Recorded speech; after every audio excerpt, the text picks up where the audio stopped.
On TV, on radio, and on your smartphone. This is TalkTV. Tonight on Piers Morgan, Uncensored, a year on from Vladimir Putin's deadly invasion of Ukraine, I'll talk exclusively to former British Prime Minister Gordon Brown on how to end this war.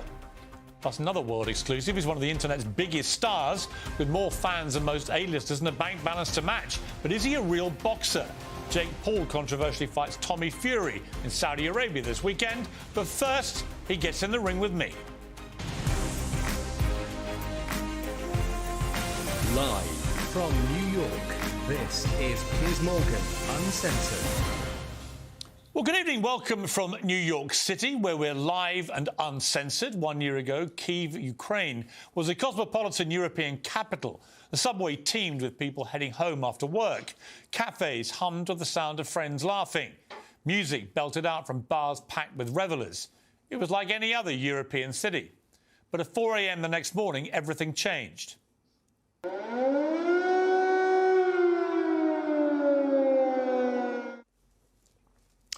In fact, the course of history changed. Russian missiles rained down on presidential buildings. Russian troops poured across the border in a three-pronged assault on this peaceful democracy. A formidable 40-mile column of Russian machinery and troops headed for the capital. Putin's illegal war was supposed to be over in 3 days. President Zelensky was supposed to surrender in hours. But he didn't. Instead, he did this. The president is here. We are all here. Our troops are here. Citizens are here. All of us are here, protecting the independence of our country, and it will continue to be this way. Glory to our defenders. Glory to heroes. Glory to Ukraine. An astounding moment of courage and of resistance. Well, that moment also changed history. Zelensky told the West, "I need ammunition, not a ride," and the whole country followed his lead. Ukrainians took up arms, and they battered back the Russians, facing down tanks and tractors, repelling the invaders with a show of force and bravery that's become the stuff now of legend. That supposedly unbeatable Russian column got stuck in the mud and ran out of fuel. Putin's image as an infallible iron fist has disintegrated. But we shouldn't sugarcoat this. It's no fairy tale. Untold numbers of innocent Ukrainians have been slaughtered. Many of those people who were travelling home from work and having coffee with their friends a year ago are now dead. Maternity hospitals have been incinerated. Women and children have been murdered. Towns like Bucha are now scarred by war crimes, massacres, which will haunt the country forever. But Ukraine remains Ukraine. It remains also a free country. Russia's been hit with a package of economic sanctions and military support from the West that's unparalleled in modern history. Vladimir Putin thought we'd all crumble, but it didn't. Ukraine didn't, and the West's resolve hasn't. Kyiv stands proud, it stands tall, and most important, it stands free. The democracies of the world have grown stronger, not weaker. But the autocrats of the world have grown weaker, not stronger. Our support for Ukraine will not waver. NATO will not be divided, and we will not tire. Democracies of the world will stand guard over freedom today, tomorrow, and forever. Well, for once, Biden was right. The brave Ukrainians holding off Russia's barbaric invaders are not just fighting for Ukraine. They're fighting for a free world in which free people choose who they want to lead. Them and their country. They're fighting for a world in which borders matter, and tyrants can't just bully and bomb with impunity and grab what land they want. This war must end soon, because with every passing day, more innocent Ukrainians die. But it must end on Ukraine terms, not Vladimir Putin's. And the West must give Zelensky whatever he needs to finish the job. The freedom of Ukraine depends on it, but so does the freedom and democracy of Western values. Well, former British Prime Minister Gordon Brown is also in America at the moment. He's giving a speech in Texas on the Ukraine war. I spoke to him exclusively just before we came on air. Gordon, these are very serious times. We're facing the first anniversary tomorrow of the Ukraine war, of Putin's barbaric invasion of Ukraine. What is your reading of where we are in the war, first of all? Well, I think we've got to, first of all, salute the courage of the Ukrainian people. Lives, buildings have all been destroyed, but the spirit of the Ukrainian people has been indestructible Hearts have been broken, but I think their courage has been unbreakable. So I think the first thing we've got to say is that unexpected, perhaps, a year ago, is the sheer resilience and the willingness to fight back, as we've seen with President Zelensky, but all the Ukrainian people. And the second thing I think is clear is that the unity of the West has been maintained. So America and Europe and NATO, adding Sweden and Finland, have been working together. NATO unity, of course, there's big issues about fighter jets and big issues about tanks, but the unity has held. I think the worrying thing is that the rest of the world has not woken up to the seriousness of the aggression that is being practiced by Putin.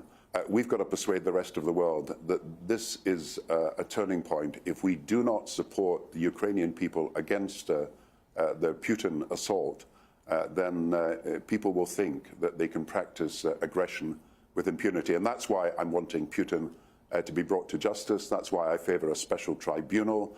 That's why the ICC, the International Criminal Court, will not be able to do the job because it cannot try the crime of aggression against Ukraine. But we can all get together, like at Nuremberg, and have a special tribunal where Putin and his cabal would be brought to trial.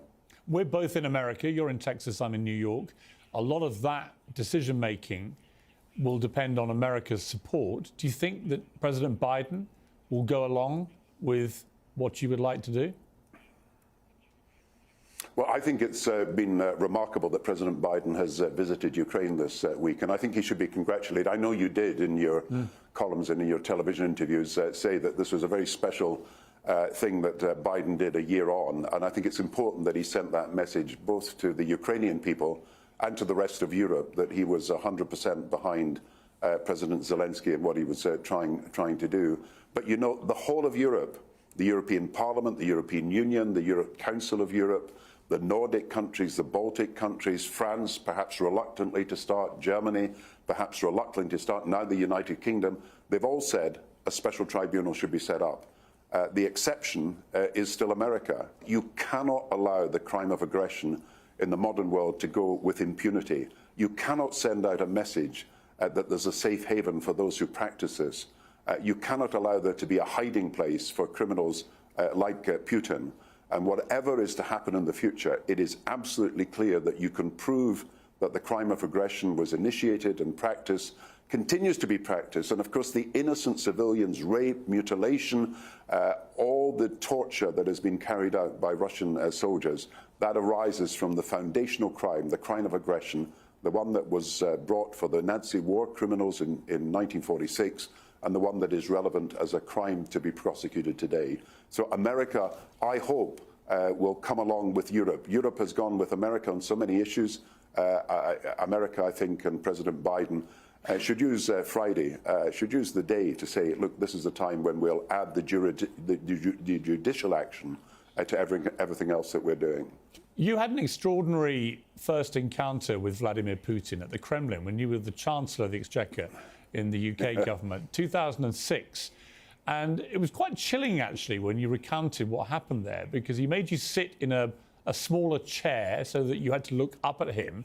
And then he started reading you out all this information about yourself, almost in a way to say, I know about you, I know where you live, buddy, kind of stuff.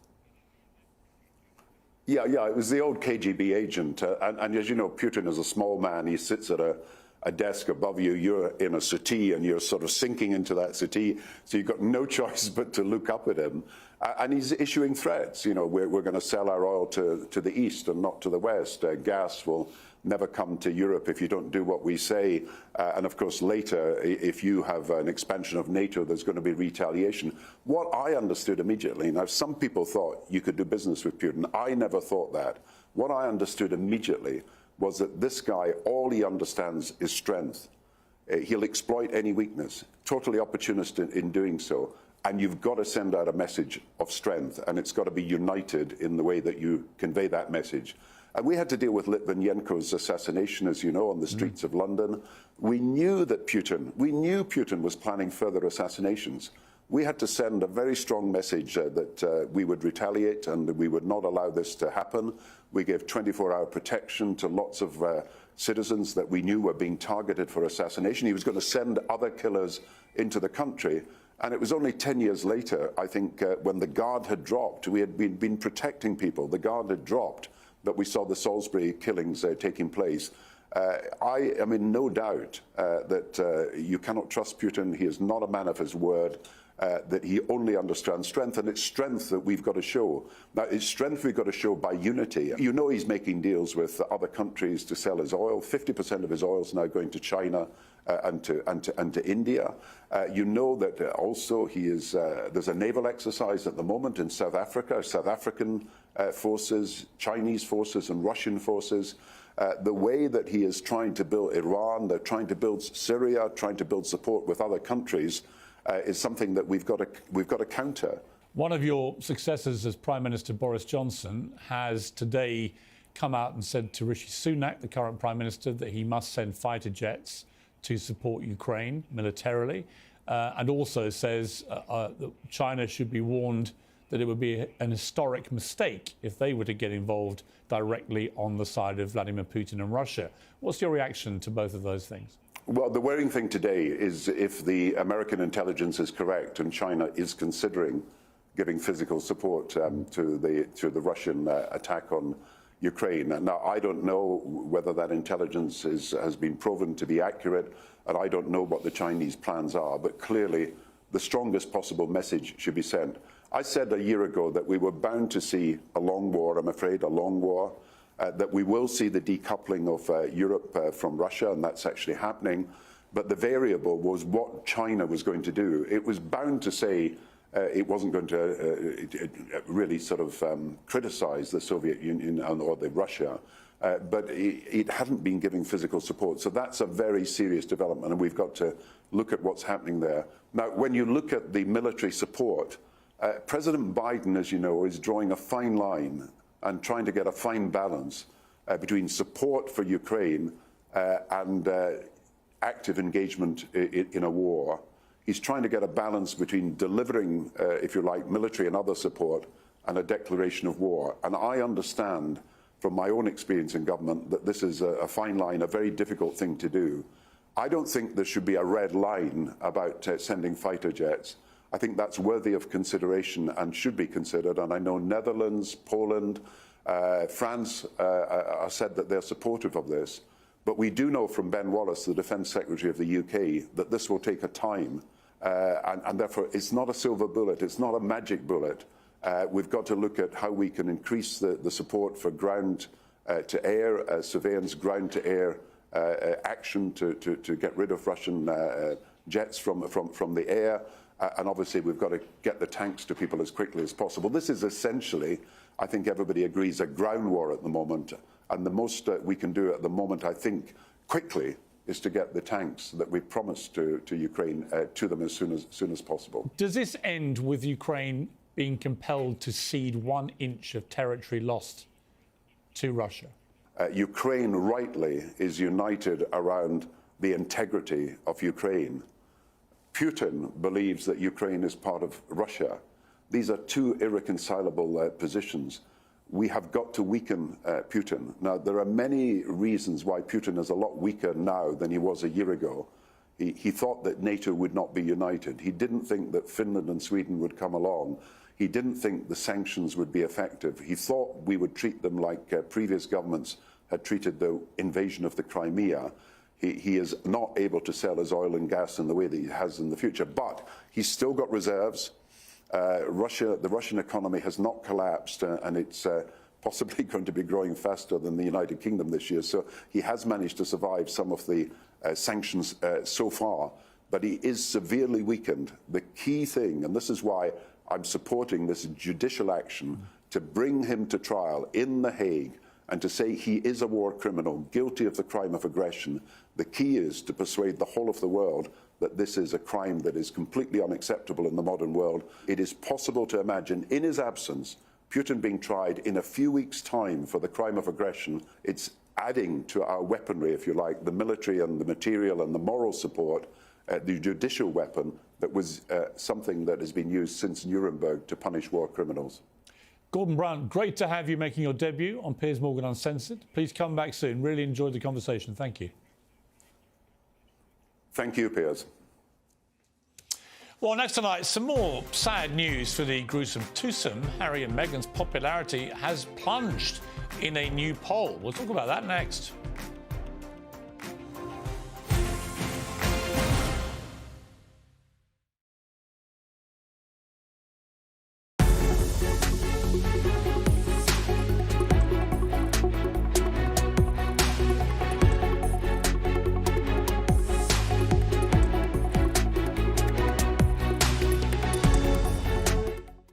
He's back, and he's uncensored. Debating the breaking news and talking to the biggest names. Piers Morgan is live every week with a host of stars. Uncompromising, unmissable, and uncensored. And remember, If you're thinking it, we're talking about it. Piers Morgan Uncensored, Monday to Thursday at 8 p.m. on TalkTV.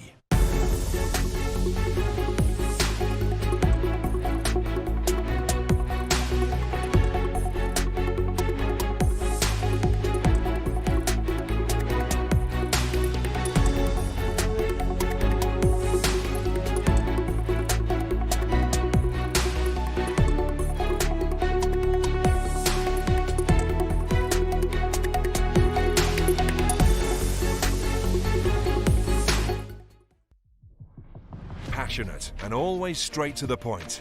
World-class broadcaster Vanessa Feltz is on TalkTV every night of the week. From politics to pop culture, there's no subject she shies away from.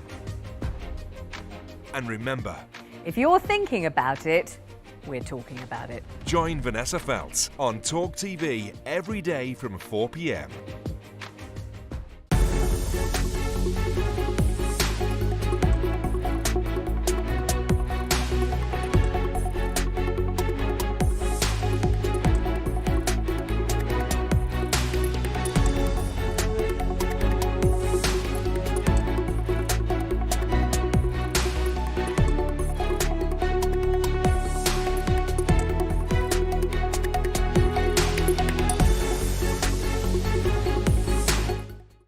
We're leading Britain's conversation. Oh, no. With the People's Channel. No, what did I use?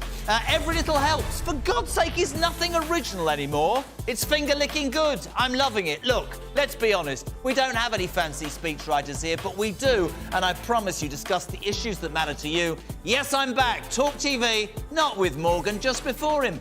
Monday to Thursday at 7 p.m. Join me. Just do it. Well, that one too.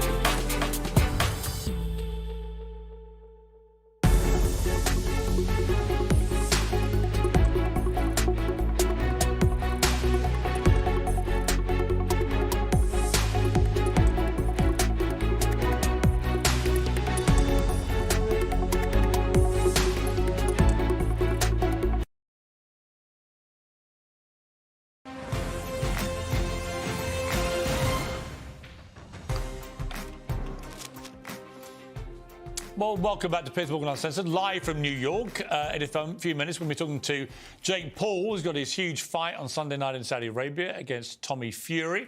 But for now, I'm joined by an all-star panel. I mean, it doesn't get any bigger than this, frankly, of Fox News talents, comedian Captain and former wrestler Tyrus. Well, welcome to both of you. Bringing your own... Yeah, correction, not former. I'm the current reigning NWA World Heavyweight Champion. I apologise. So it's okay. One cis penguin to another, I can forgive. How are you both? Oh, phenomenal. Great. Living the dream. Absolutely, every day. What is the dream? What is the dream? Just keep killing them in the ratings, keep winning at a high level, and having fun while you're doing it. Absolutely. I like that dream. Let's start with Ukraine, because I've been in America a couple of weeks now. Interesting sentiment here, where there are a lot of people who go along with what Biden's been saying from Ukraine, which is we've got to help Ukraine win this. It's about freedom and democracy for the world.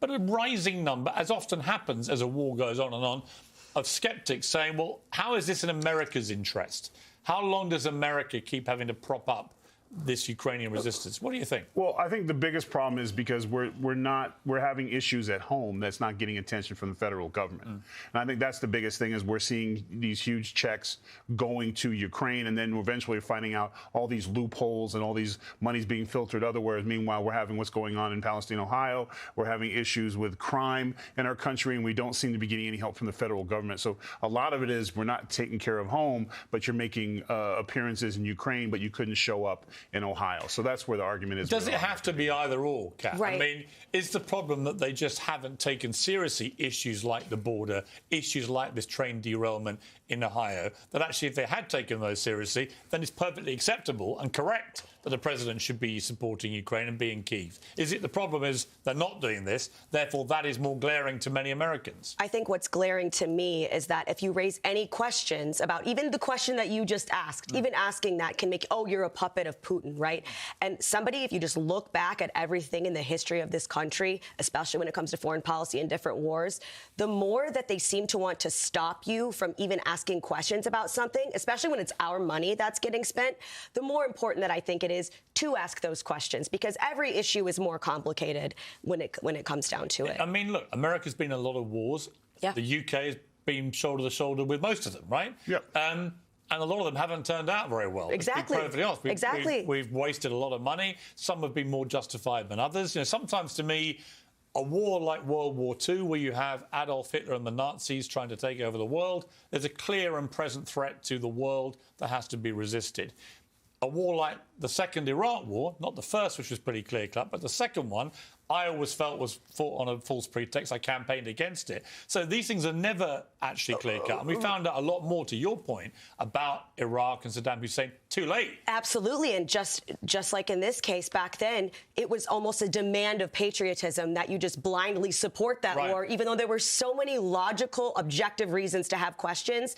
The way that they countered them would just say, oh, well, you're not patriot. Do you fundamentally agree with the principle that helping Zelensky and the Ukrainians defeat Vladimir Putin is important for global democracy and freedom? I think that we need to remember that a lot of the people that call for these wars aren't the ones that have to go fight them, and that the people that fight them, it's not a zero-sum game. I mean, my husband served in Afghanistan, and I had to watch him go through a very difficult time after the Afghan pullout, especially knowing what we all know, that all the objectives that they were saying they were accomplishing when the Afghanistan papers came out, again, that wasn't really the case. Well, my brother served in Iraq and Afghanistan, and particularly with Iraq, he was very disheartened, really, by the fact that these weapons of mass destruction never turned up. The reason for the conflict didn't exist. Right. But Taras, do you think most Americans I mean, I remember, for example, the first Gulf War, Saddam Hussein invades Kuwait. It's not a NATO member, but the first reaction of America, the superpower of the world, was to go and kick him out. And most people I know, particularly most Republicans actually, supported that action. Is the only difference now that Putin has all these nuclear weapons that people are genuinely concerned that he might use them?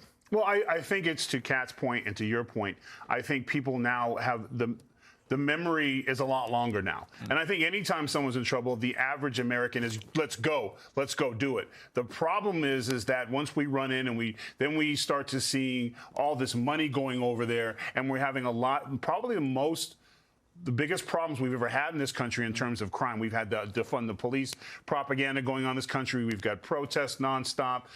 We've got problems in our education. And again, when we're seeing problems like with the chemical spill in Palestine, Ohio, we're just not seeing anything from the federal government. It's about priorities. So it's about like where our priorities lie. And unfortunately, you have to look at a lot of the corruption or allegations of corruption with this White House when it comes to Ukraine, when it comes to China, when it comes to the dealings of Hunter Biden. So a lot of Americans are skeptical, and we want to know where the money's going. The one thing that I'm a big fan over with you guys is even if someone misspends $100, you guys are all over that. No question. You guys don't play. Right. Yeah. Where in America, it seems hundreds of billions of dollars, and we don't ask about it until they're already out of office and already spent the money. Well, we also call out our political leaders on lying. Now, I had an extraordinary interview this week with Congressman George Santos, who's now become a global figure for all the wrong reasons, Kat, because he is one of the worst liars I think I've ever encountered in public life. Let's just take a reminder of what he confessed to me eventually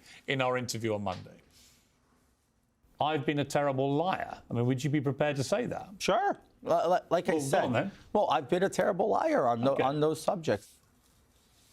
I mean, the brazenness of it, Kat. This guy's serving in Congress. Yeah. And yes, I'm a terrible liar. I lie all the time about everything. And then he got fact-checked on his answers to the lie charges I put to him. CNN fact-checked him and found that he told a new load of whoppers about the existing whoppers. Yeah, I love that he specified it, saying, yeah, I'm a terrible liar, on those subjects. And then, a million more in this interview. It's like, you're a terrible liar, but you just love it. I mean, it's uniquely interesting, the fact that even after he's been caught so many times, he doesn't have any interest in changing, or maybe he doesn't even have the ability to. Maybe there's something deeply fundamentally wrong with this person that I don't fully understand, where he doesn't even consider what he's about to say is true. Cyrus, it has to be said, he's looked at someone like Donald Trump, who plays pretty fancy loose with the truth and barreled his way to the White House and presidency. Maybe he thinks we're in a post-truth world. It doesn't really matter. You know what? President Trump had some deeds to back up his stuff, and a lot of things that he was supposedly lying about, we've come to learn he wasn't. He was telling it like it is, just we didn't necessarily want to hear it at the time. But the thing with Santos is I think you have to look at it as a severe narcissism and a severe arrogance to where he will continue to lie because he thinks he can outsmart everyone by keep going. You have become America's stepfather. Like what you did when Kanye was on, you did the world's longest interview to get him to come around, and then again you took this young man, sat him down in the woodshed, like a fireside and tried to get him. Like, listen, you tried to help him out, and again, the arrogance, and I think the fact that he thinks he's the smartest guy in the room, and as long as he has that type of mentality, we're going to continue to see these lies because he doesn't have the ability to come forward with his stuff because this is who he is. This is who this person is, and he's not going to change. Well, talking about deluded narcissists who have a problem with the truth, Meghan and Harry, the current Duke and Duchess of Sussex, obviously there was this South Park mockumentary about it, which was hilarious. This whole show, devastating. Let's take a little reminder because it always makes me laugh. It has been several months now since our beloved Queen has died. Our Canadians are finding it hard to go on. All Canadians, that is, except for our first guest, the Prince and his wife. We want privacy! We want privacy! Thanks for having us on the show. We want privacy! What's extraordinary is the reaction in the polling since this book, Spare, came out, or Spare Me, as I prefer to call it. Prince Harry was liked by 32% and disliked by 42% of those polled, giving him a net approval rating of -10. Yep. A drop of 3 points. Meghan Markle was liked by 27% of Americans and disliked by 44%, giving her a net rating of -17, which is a drop of 4 points too. So both their popularity falling even further since the book was supposed to restore their reputations. That makes perfect sense to me because it's always been an ability to clown on them about you say you want your privacy and yet you're in front of any camera that will look at you. You're a hypocrite. But the book, they were also denying other people in their life that kind of privacy. Right. They were exposing other people's secrets. So this thing that you claim has hurt you so badly, you are now not just doing to yourself, but doing to other people as well. With impunity. Yes. Yes. Tyrus, should we care any more about these two? No, we should have stopped caring a long time ago. But here's the thing. The good news is that she should be happy she's winning. She's up 7 points on her husband. And I'm not a conspiracy theorist, but I did say on the Greg Gutfeld show that he did not write this book. She wrote this book. He just sat in the room with that uncomfortable look on his face that he always has, like he's sitting on a plate of glass. So, and again, here's the thing. Americans and people around the world, they love accountability. When you write a book to smear other people, the immediate reaction is you want to look to see. That's why everyone was buying. And then you realize what kind of a person would do that to their family? What kind of a person would put things out there that's really not for you to say? And so that's what the reaction is. And you're like, wow, he would do this to his family. Who else would he do? Yeah. In the dramatic part, I was spare parts. Listen, if you were spare parts, you never would have been allowed out of the test tube. They would have kept you like veal in a little box because you got to keep yourself the skin fresh in case they needed it. But those type of comments in the moment, and you were spot on. You stood your ground the entire time. Came back to bite them to where now people are rejecting them as they should. And South Park, my dream is to be made fun of on South Park. Me too. South Park is their nightmare because they can't laugh at themselves. They've been doing it at a high level for so long. Yeah. They are above cancel culture. Yeah. And every time they do something, I just get tears in my eyes laughing. South Park, you keep doing what you're doing. I totally agree. It's just the Sussexes can't laugh at themselves. So for them, it's the ultimate nightmare. For me, be a badge of All honor. they do is cry, complain. And you know what? We all know they're crying in a way nicer home than almost anybody is crying. Exactly. Kat, great to see you. Great to see you. I know you're too. racing off to run the Gutfeld show tonight in his absence. So while the rats are away, the mice are playing. Is that right? Yes, we are. Absolutely. Taras, you're going to stick around and give me a reaction to Jake Paul because you're a massive boxing fan. Yes. I get your take. Is he a real boxer? Not Is yet. he going to win on Sunday? Don't answer. Right. Let's hold that. Kat, thanks for joining us. Thank you for having me. Next tonight is a YouTube superstar turned prize fighter who's about to take on a professional boxer, Tommy Fury. First, Jake Paul gets in the ring with me for a world-exclusive interview. That's next.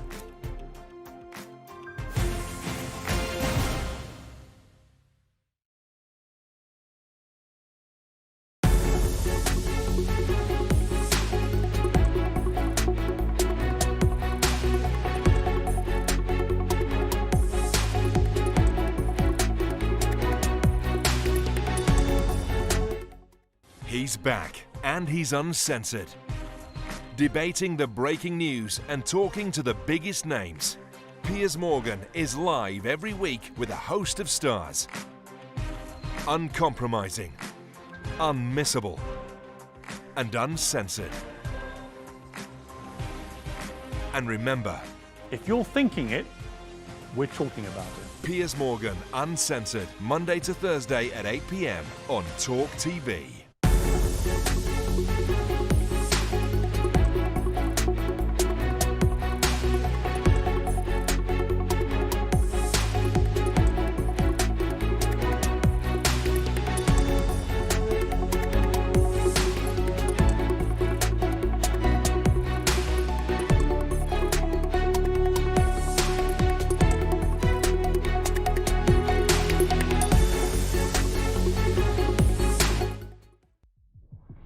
Passionate and always straight to the point.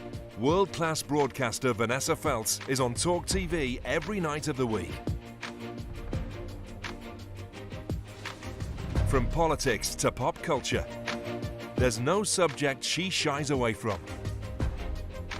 And remember, If you're thinking about it, we're talking about it. join Vanessa Feltz on TalkTV every day from 4 p.m.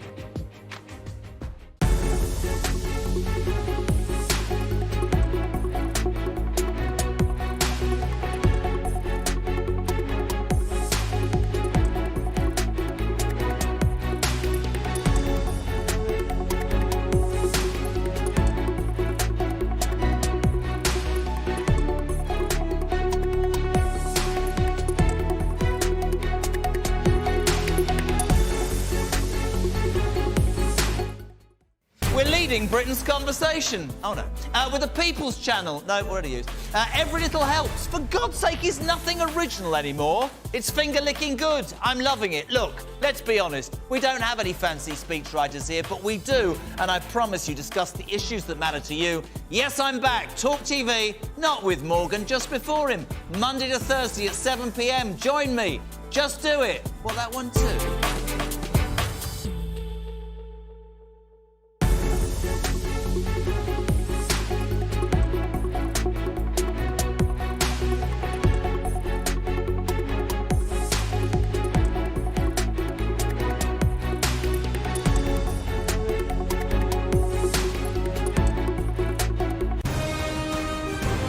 This is Talk TV.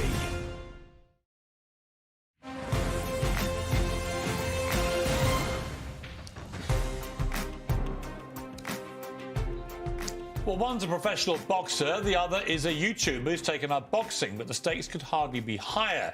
Jake Paul fights Tommy Fury in Saudi Arabia on Sunday in a winner-takes-all bout that's got the whole world talking. Tommy Fury is a pro from a famous fighting family. His brother is Tyson, of course. And Tyson says he'll leave him in the desert if he doesn't win. Jake Paul is best known as a Disney actor turned YouTube megastar, and he started boxing in 2018. I'll be joined exclusively by Jake in a moment, but first, take a look at this. Jake Paul hasn't fought a real boxer yet. This is a fight 2 years in the making. There is no way that this man could beat me, even if he had a hammer in both hands. If Jake loses, his career's over. If Tommy can't splatter Jake Paul, I'll retire him from boxing myself. When I knock out Tommy Fury, people will have nothing left to say. I think we make a deal then. If you win, I'll pay you double. But if I win, I take everything that I'm paying you. Deal or no deal? If Jake Paul beats Tommy Fury don't deserve paying.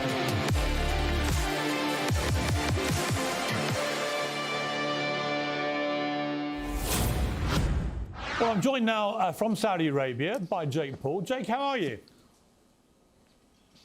I'm good, man. It's been a long day. Good to speak to you. I seen you clown Tommy Fury, so please go easy on me, bro. Please go easy. I actually, while I was waiting to interview you, I watched you guys doing a thing together. Quite interesting, the body language, because both of you have a lot to lose on Sunday night, don't you? You're both unbeaten. A lot of pride at stake, a lot of legacy at stake here. How are you feeling about that? I love it, man. I love big moments. I love the high stakes. This is what I came into this sport to do, is to put on big pay-per-views, big events, and I'm putting it all on the line. The bigger the risk, the bigger the reward.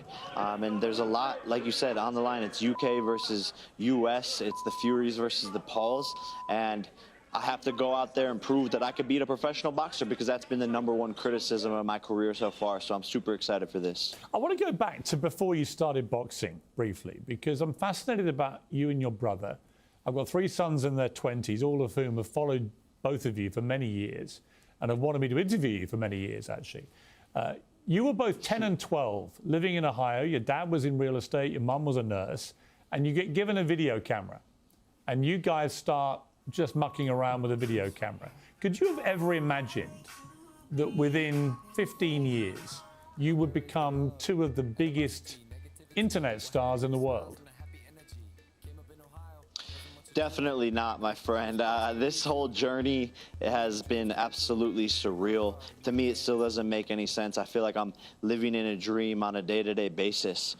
But we just have these imaginations and are super creative, and we're willing to put in the work to achieve our dreams and to achieve our goals. But that's part of my inspiration of what drives me every single day, is to prove to other 10 and 12-year-olds out there that, you know, if you start something, if you create a hobby for yourself, if you work hard, you can come from a small town like me and you can really make big things happen in life. Did you have a dream, you guys, when you were young, about how this might play out? Or did you just think, you know what, we're just going to go for it? Because I've seen you talk about, you got to take risks, right? You just have to go for stuff, and then stuff happens. So has this all been almost an accidental journey to where you've got to? Or did you have a game plan? Yeah, look, at first it was sort of a whirlwind, and we were just taking it day by day, video by video. But when we started to make serious money, when we were 16, 17 years old, we realized that this could be a legitimate business. And so we had to, you know, we had 2 options. Do we stay in Ohio and keep making these videos, or do we move to Los Angeles and go for it and try to become actors, get more involved in business, collaborate with the other big YouTubers and Viners at the time? And the choice we made was go to LA, and our parents supported us in that decision. And there we were, you know, months later, 17 and 19 years old in Los Angeles. I didn't know what a manager was. I didn't know what an agent was. I didn't even know what a lawyer did. I had no idea what I was getting myself into. But just showed up every single day and went on tons and tons of auditions and kept on making videos. And before you know it, I booked a role on Disney Channel, and the videos kept going viral, and one thing led to another. How much money have you made? A lot. I don't know. It gets to a point where you make so much that you don't even count it anymore. So yeah, I don't really know. You don't know how much money you've made? I find that hard to believe, Jake. You strike me as somebody who knows exactly how much money you've made. I promise you, Piers Morgan, I have no idea. I make money, lump sums, residuals, investments, equity, exits of companies. So the net worth is always going up and down, you know, even moving with the markets and such. But I mean it when I say, like, you stop paying attention at some point. And to me, you know, the money's great, but I really love boxing, and this is what I was put on earth to do. And when I first started out, I wasn't getting paid like I am getting paid now to box all these guys. You know, this is as of 2-3 years ago, where the Forbes list and all this stuff started coming in from this sport. So I would be doing this regardless of the money. I believe you, but I also know that you and your brother have both exhibited a rare talent for making a ton of cash. And you are influencers first, I guess, was what made you what you were. You're now a professional boxer. There seemed to be a moment where you were making all the money from the YouTube stuff, but it wasn't enough. That for you mentally, you wanted to push yourself in a different way. And boxing gave you that escape route, perhaps, from the kind of road you were going on. What was it about boxing that you think really ignited that fire inside you? Yeah, look, it was the routine, the discipline, the passion, the challenge. I wasn't challenged anymore in YouTube. I set a goal to become the biggest daily vlogger on YouTube. I accomplished that goal. I was getting 15 million views a day, and I was tired of it. I wasn't creatively expressing myself properly. I wanted to move on to the next thing. YouTube was banning everyone off their platform if you swear, and all types of crazy new rules and limitations. And I saw that as a dead end. And during that time, I stumbled across boxing, and it took me back to my roots. People forget that I was a state wrestler, a state lacrosse player, a state football player. And so I really got back to my first dream, which was to be a professional athlete. And everything clicked when I got into that boxing gym, and I finally felt at home. And I was able to mature through that process and figure out who I truly was as a man. So I needed boxing. And it sounds like the typical boxing story, but that's why there's so many movies about it, man, because you hear it time and time again. And the boxing world and all of that saved me, for sure. Is the difference between your previous life and this one that when you were a YouTube influencer, and that was how you made your money and your fame, that a lot of it could be very trivial? You were known for pranks, you were known for taking very little very seriously, but there are few things in life more serious than getting into a ring to fight another professional boxer, where actually your life could be at stake. They couldn't be really two more different things. No, it's facts, man, and we don't take that lightly, you know. And I know how serious of a sport this is. I know it's the hardest sport in the world. It's the hardest thing I've ever done, but something about that makes me rise to the occasion. And like you said, they're really polar opposites. You know, waking up as a YouTuber every day, you just wake up and do whatever it is that you're gonna do, come up with an idea. This is like a set regimen with the team, day in and day out. It's very professional, very difficult. But man, I'm just obsessed with it. You've called out a lot of famous fighters, from Conor McGregor to others. Why do you do that? And is it just to provoke them? Do you want to be in that orbit? Is it to get clicks? Is it to get money? What is it?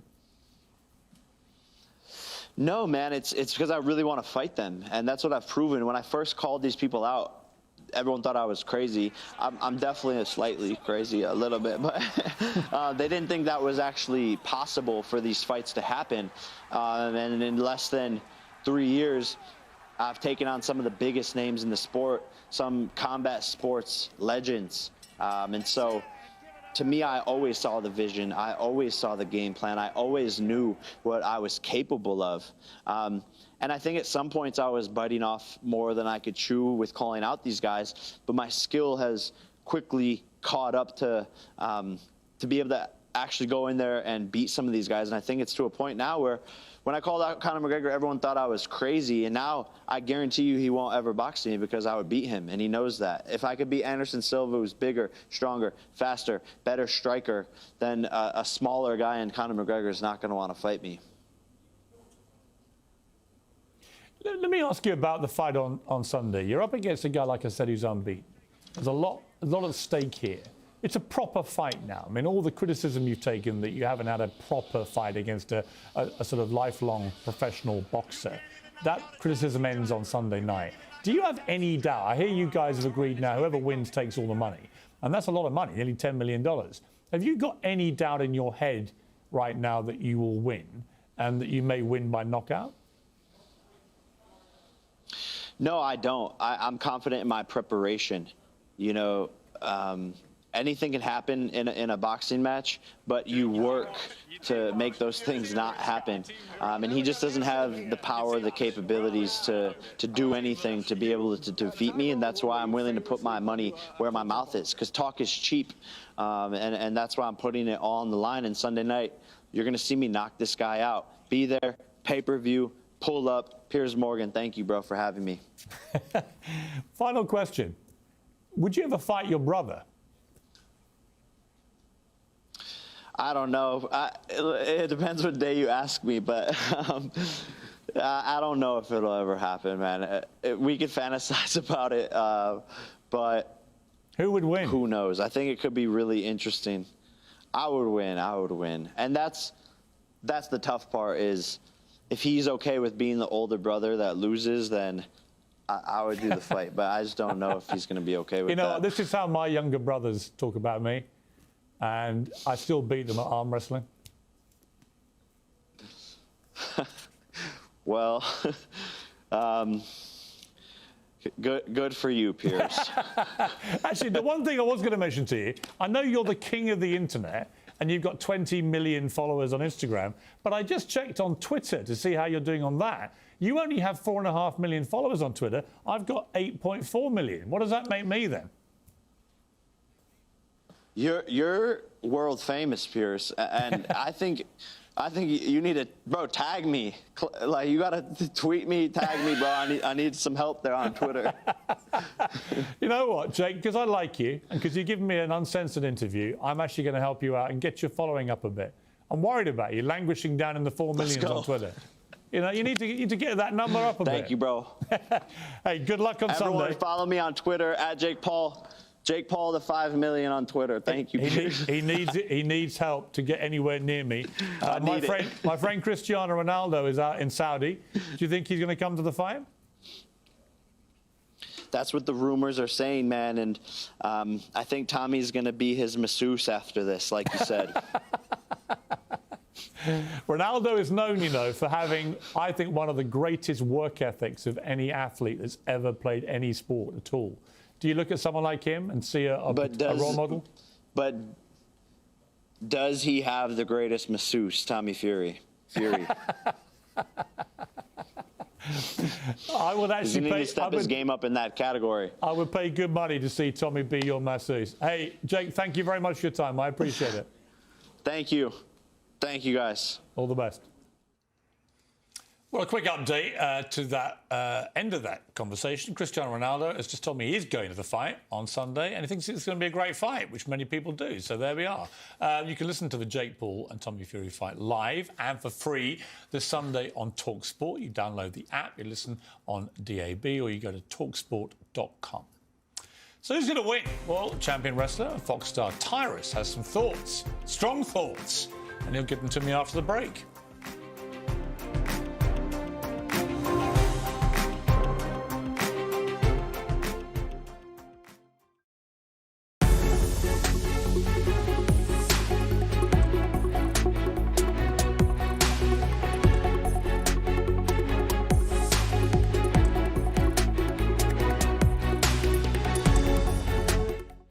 He's back, and he's uncensored.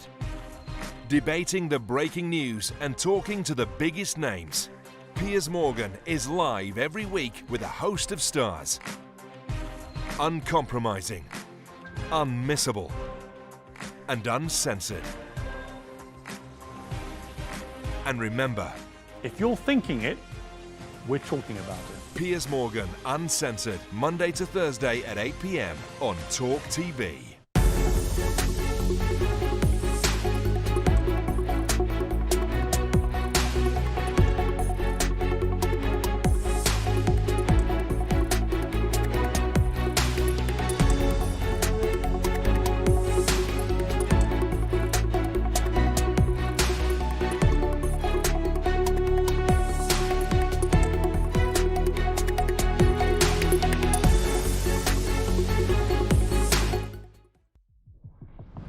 Passionate and always straight to the point, world-class broadcaster Vanessa Feltz is on TalkTV every night of the week.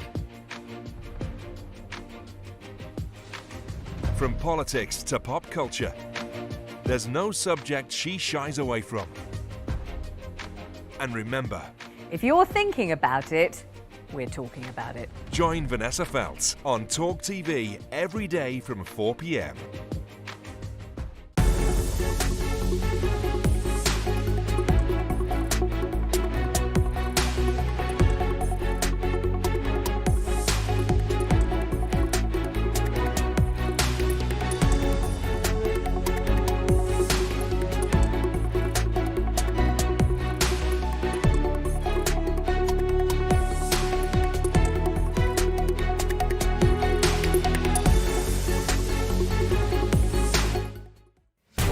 Britain's conversation. Oh no.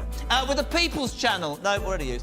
Every little helps. For God's sake, is nothing original anymore. It's finger-licking good. I'm loving it. Look, let's be honest. We don't have any fancy speechwriters here, but we do, and I promise you, discuss the issues that matter to you. Yes, I'm back. Talk TV, not with Morgan, just before him. Monday to Thursday at 7 p.m. Join me. Just do it. Well, that one too.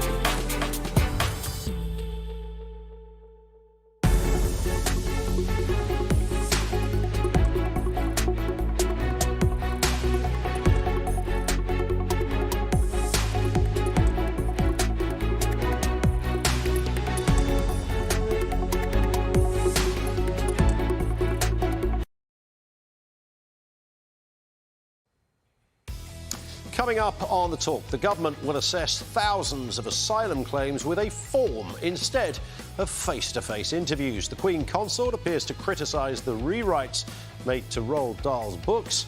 And to stop another slap at the Oscars, organisers have assembled a crisis team. Yes, you heard that correctly. We're discussing all of that at 9 o'clock.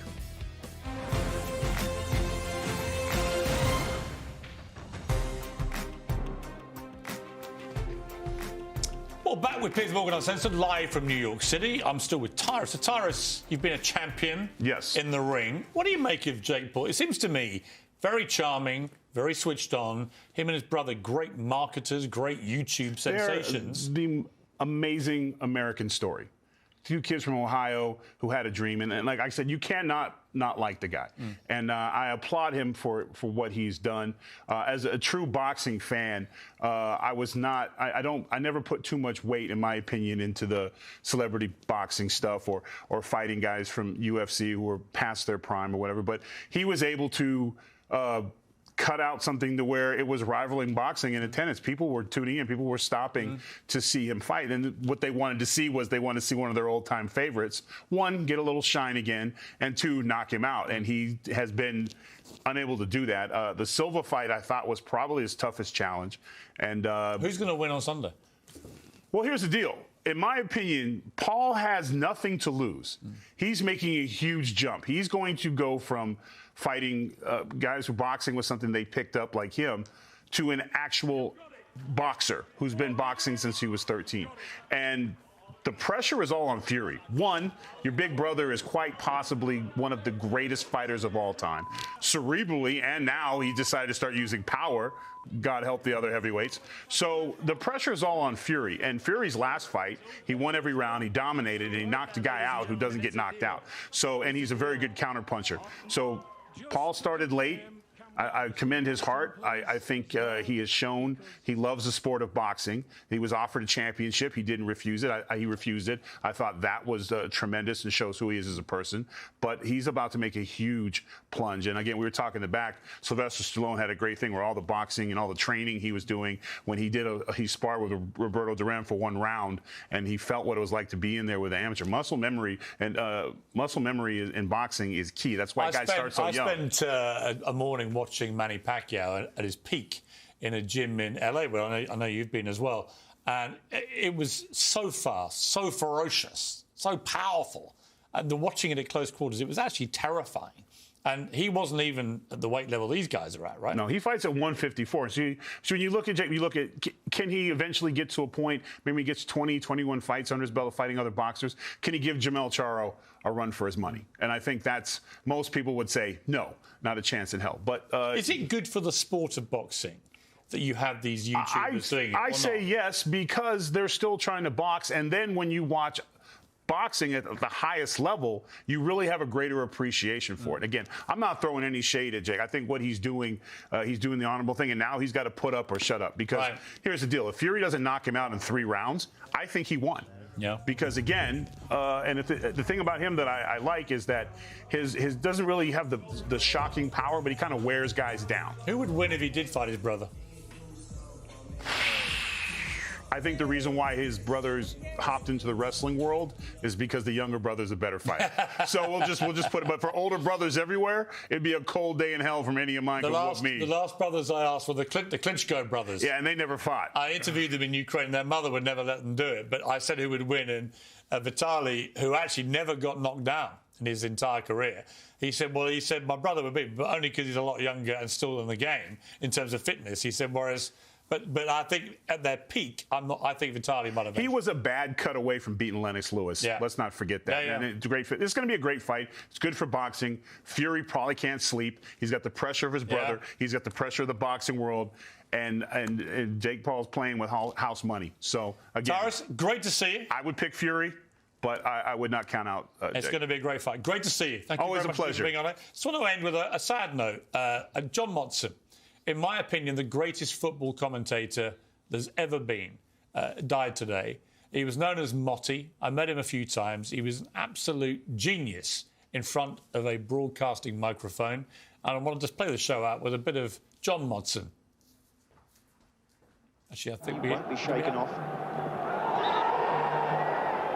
And in the end, the German bench get up and protest at Gascoigne's last challenge. He has actually, Gascoigne, got a yellow card now. Oh dear me. He's going to be out of the final if England get there. John Motson, he was there for all the greatest moments. He was the greatest of the commentators. Sad news. That's it from us tonight. Keep it uncensored. Good night.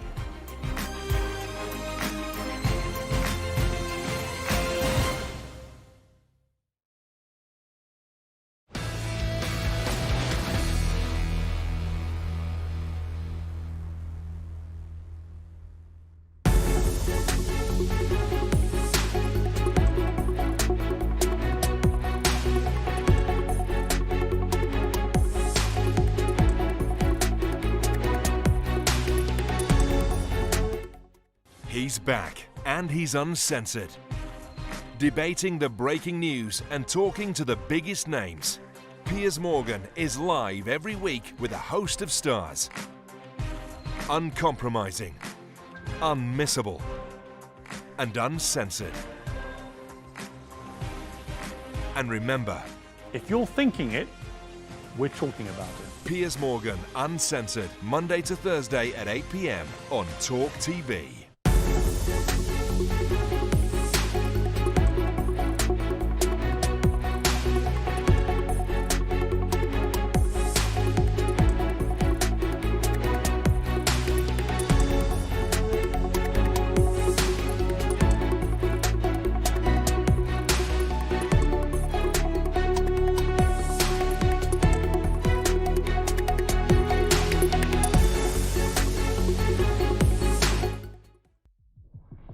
Passionate and always straight to the point. World-class broadcaster Vanessa Feltz is on TalkTV every night of the week. From politics to pop culture, there's no subject she shies away from. And remember, if you're thinking about it,